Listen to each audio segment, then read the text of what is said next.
Magandang araw mga idol. Dito nga mga idol ay nakahuli ako ng tikling sa aming balayan. Hindi ko na nabidyohan mga idol kung paano ko ito nahuli. Ako lang kasi mag-isa mga idol. Diyan nga mga idol nakapagpaapoy na din ako. At lalagyan natin mga idol ng patungan ng ating iihawing tikling para hindi dumikit sa apoy. Kasi kapag hindi natin nilagyan ng ganyan mga idol, mabilis masunog yung ating iniihaw.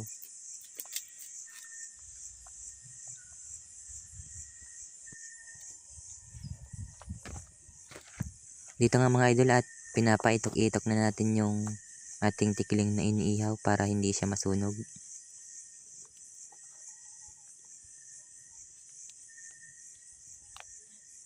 Ito ang maganda sa probinsya mga idol kasi yung mga ganito mga idol libre lang.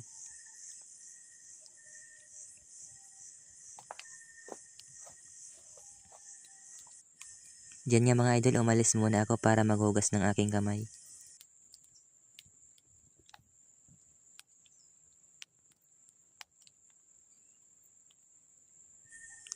Diyan nga mga idol bumalik din ako agad kasi baka masunog na yung ating iniihaw na tikling.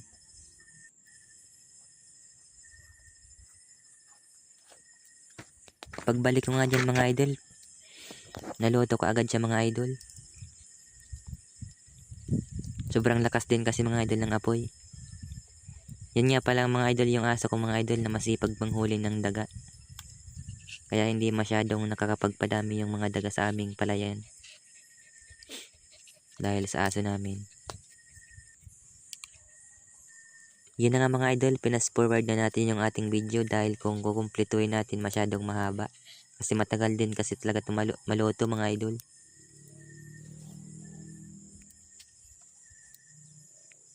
Dito ko pala ito mga idol nahuli sa aming palayan.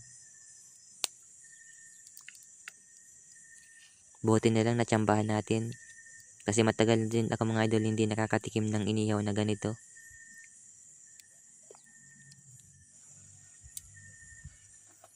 Diyan nga mga idol malapit na siyang maluto. Masarap sana ito mga idol kung meron tayong dalang tuyo o kaya kalamansi. Tapos konting sili. Para nagawan sana natin ng sausawan. Pero kahit asin lang mga idol masarap na din yan. Kasi iba talaga yung lasa ng inihaw na tikling.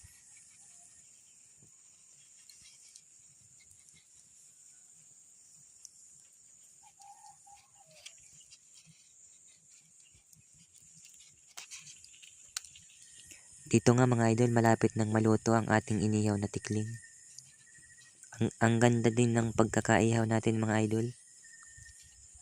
Hindi siya nasunog, tamang-tama lang yung luto niya. At yan nga mga idol, iniikot-ikot ko para hindi siya masunog.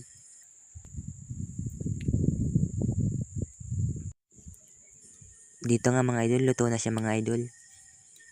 Hinihintay ko na lang na maluto siya ng konti para lalong mas masarap.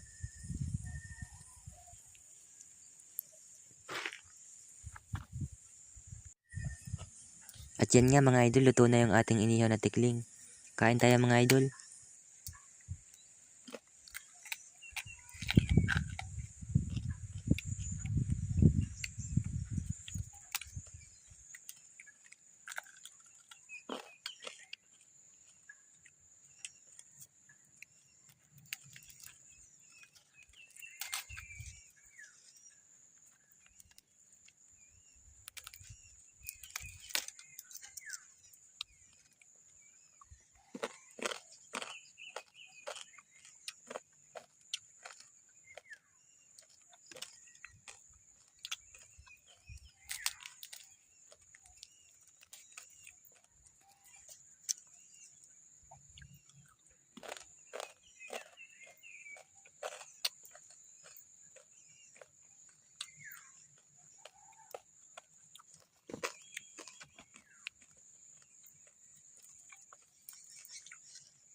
At yun nga mga idol, maraming salamat sa inyong panonood at pagpasensyahan nyo na yung ating mga video. Salamat.